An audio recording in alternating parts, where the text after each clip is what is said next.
117 out of the 175, 80+ polling percentage. It is a record. 80% పైగా 117 నియోజకవర్గాల్లో polling జరిగింది. 60 నియోజకవర్గాల్లో 85% మించి జరిగింది.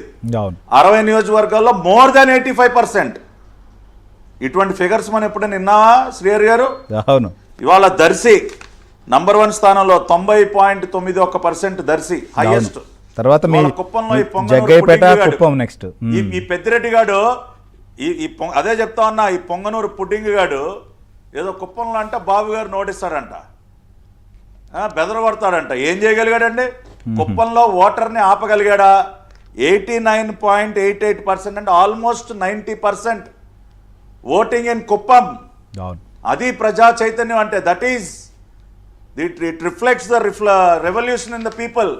పార్లమెంట్ నియోజకవర్గాల్లో 25 పార్లమెంట్ నియోజకవర్గాల్లో 15 పార్లమెంట్ నియోజకవర్గాల్లో more than 80% voting. 15 out of 25 80+. Parliament నియోజకవర్గాల్లో 80+ అనేది మనం రేర్గా చూస్తాం సార్. ఎందుకంటే ప్రతి పార్లమెంట్ కింద 7 అసెంబ్లీలు ఉంటాయి. It is not easy, but 80+. అదేవిధంగా పోలింగ్ పర్సంటేజ్లు పెరిగాయి సార్. నేనంటే విజయవాడ, నేను స్పెసిఫిక్గా విజయవాడ పార్లమెంట్ చూస్తున్నాను కాబట్టి ఇప్పుడు కాన్స్టిట్యున్సీస్లో ఎంత భారీగా పోలింగ్ పర్సంటేజ్ పెరిగిందంటే, ఉదాహరణకి మీరు విజయవాడ మన సెంట్రల్ కాన్స్టిట్యున్సీ తీసుకుంటే మామూలుగా అర్బన్లో కొద్దిగా ఓటింగ్ పర్సంటేజ్ తక్కువ ఉంటుంది సార్, 60sలోనే ఉంటుంది.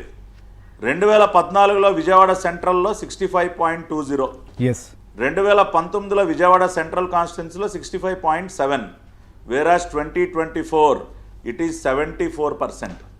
అంటే 8% జంప్. 2014-19 పోల్చుకుంటే 8% సార్. అవును, విజయవాడే కదా సార్, అల్లూరు సీతారాం జిల్లా కావచ్చు, సీతారామరాజు జిల్లా కావచ్చు, విశాఖలో కూడా మనకు చూసేదానికి పోల్ పర్సెంటేజ్ తగ్గినా గతంతో పోల్చినప్పుడు 7-8% పెరిగినటువంటి పరిస్థితి చాలా చోట్ల. ఇదే పెరిగిన పర్సెంటేజ్ ఏ రకంగా మీకు అడ్వాంటేజ్ అనుకుంటున్నారు సూటిగా సార్? ఇవాళ నేను నా కళ్ళతో నేను చూశాను. ఇవాళ ఏదో ఆ సైకోగాళ్ళు ఏదో అనుకుంటా ఉన్నారు. పెరిగిన పర్సంటేజ్ ప్రతి ఒక్క ఓటు కూడా ప్రభుత్వ వ్యతిరేక ఓటు అన్నది చాలా స్పష్టంగా తెలుస్తూ ఉంది. ఉదయం 9-10 కల్లా 30% క్రాస్ అయిపోయింది.